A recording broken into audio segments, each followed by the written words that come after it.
तो exercise 10A के question number 8 तक कंप्लीट हो चुके हैं। आज की क्लास में क्वेश्चन नंबर 9 से स्टार्ट करेंगे। तो क्वेश्चन नंबर 9 है, find the number whose 13% is 65। Number find करना है। कौन सा नंबर? हुज 13% इज 65, जिसका 13% अगर हम कर दें उस नंबर का तो 65 आ जाए। जिसका 13% कर दें तो वो 65 आ जाए। वो नंबर फाइंड करना है आपको। तो find the number whose 13% is 65, तो वो नंबर हमें जिसका हमें 13% करना पड़ेगा तो वो 65 के इक्वल होगा। एक ही क्वेश्चन बनेगी। तो वो नंबर लेट कर ले। क्या करें? लेट कर ले। तो लेट करेंगे भाई। तो लेट द नंबर बी, या let the required number be, या लेट द नंबर बी, कुछ भी लिख सकते हैं। Let the number be X. X आपने लेट कर दिया और अकॉर्डिंग टू क्वेश्चन ऐसे लिख दे। अकॉर्डिंग टू क्वेश्चन, भाई क्वेश्चन के अकॉर्डिंग क्या कह रहा है? फाइंड द नंबर हुज 13%, माने वो नंबर जो आपने लेट किया है उसका। तो हुज 13% माने इसका 13%, तो x इंटू 13%, या ऐसे हम लिख सकते हैं x इंटू 13%, या 13% ऑफ x। कैसे लिख सकते हैं?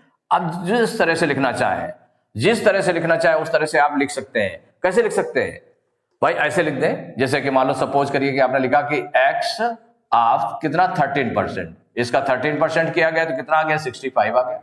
ऐसे हम लिख सकते हैं। फिर इसको सॉल्व कर लें तो x इंटू 13%, हमने बताया कि परसेंट को डायरेक्टली सॉल्व कर सकते हैं। परसेंट को कैसे सॉल्व करेंगे? जब उसको फ्रैक्शन में चेंज करेंगे तब सॉल्व कर सकते हैं, उसको तभी सॉल्व कर सकते हैं।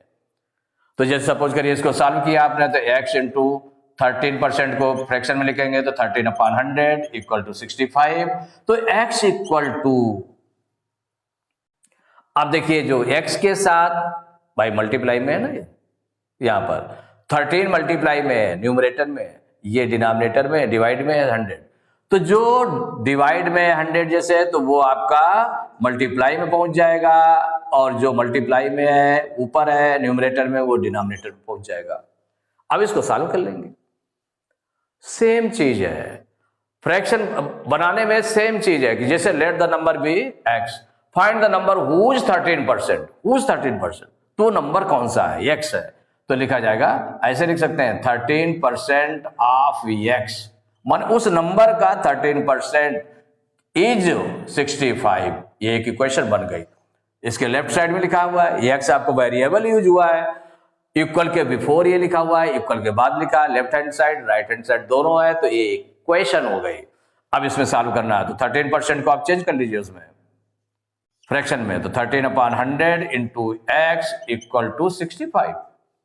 तो x इक्वल टू डायरेक्ट कर ले भाई, x इंटू इतना है तो इसके साथ में मल्टीप्लाई में देखिए, ऊपर जो है आपका 13 है तो ये नीचे पहुंच जाएगा और ये आपका ऊपर हो जाएगा।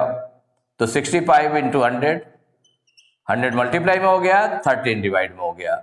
अब 13 से डिवाइड कर लें, 13 1 जा 13, 13 5 जा 65, तो कितना आ गया आपका? x इक्वल टू, अब 5 इंटू 100 आया, 5 इंटू 100 मीन्स कितना हो गया है? x equal to 500। तो वो नंबर क्या हो गया? आंसर हो गया द रिक्वायर्ड नंबर, या the number is 500। The number, जो नंबर पूछा जा रहा था वो कितना है? 500। ये आंसर हो गया। Question number 10, find the number whose 6 whole 1/4% is 2।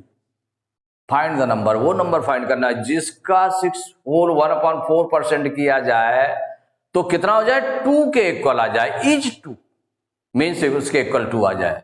तो हमें लेट करना पड़ेगा, तो सॉल्व करेंगे तो लेट द रिक्वायर्ड नंबर, या let the number be, let the number be X. X आपने लेट कर दिया। Now according to question, question के अकॉर्डिंग कितना? 6 होल 1/4% ऑफ नंबर क्या है हमारा? x इक्वल टू 2 के। ये क्वेश्चन बन गई। अब इसको सॉल्व करें, इसको फ्रैक्शन में चेंज करेंगे तो ये फ्रैक्शन में ऑलरेडी है आपका, फ्रैक्शन में चेंज करेंगे परसेंटेज को तो अपान में 100 और हो जाएगा। तो यहां पर इसको पहले मिक्स फ्रैक्शन में है, इम्प्रॉपर फ्रैक्शन चेंज कर ले। तो 6 4 जा 24, 24 में 1 प्लस किया तो 25/4, माने 6 होल 1/4 जो है मिक्स इसमें इम्प्रॉपर फ्रैक्शन में आ गया कितना, 25/4 आ गया। अब परसेंट को हटाना है तो इंटू 1/100 इंटू हो जाएगा x इक्वल टू 2 के। अब देखिए डायरेक्ट हम कर सकते हैं, x के साथ देखिए मल्टीप्लाई में 1/100 है, इसी के x के मल्टीप्लाई में 25/4 भी है। तो हम इसको कर ले, या फिर यहां पर पहले अगर सॉल्व होता है तो पहले हम सॉल्व कर ले, फिर इसके बाद ट्रांसपोज करें, फिर इसके बाद ट्रांसपोज करें। तो देखिए 25 और 100 ये 25 से डिवाइड हो जाएगा, तो 25 1 जा 25, 25 4 जा 100। तो ये आपका कितना आ गया, 1 इंटू 1 इंटू एक्स मीन्स हो गया x आया के लिए, आया। और नीचे क्या आ गया, 4 इंटू 4 इक्वल टू 2 के। भाई x इंटू 1 हम लिखे, अगर इंटू 1 इंटू 1 इंटू 1 आ रहा है तो 1 है तो आएगा वो, और x से मल्टीप्लाई तो x का 1 में किसी नंबर में मल्टीप्लाई करेंगे 1 का तो वही नंबर आ जाएगा, तो x आ गया। अपान 4 इंटू 4 इक्वल टू 2, या x अपान 4 4 जा 16 इक्वल टू 2।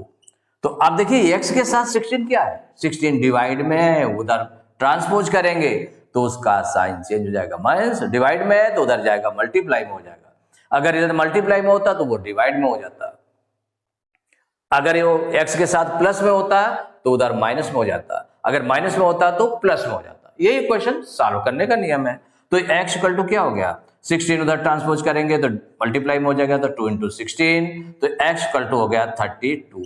तो आंसर में हो गया द नंबर इज 32, यही आंसर हो गया। तो एक्सरसाइज 10A के क्वेश्चन नंबर 10 तक कंप्लीट हो चुके हैं। नेक्स्ट क्लास में क्वेश्चन नंबर 11 से स्टार्ट करेंगे।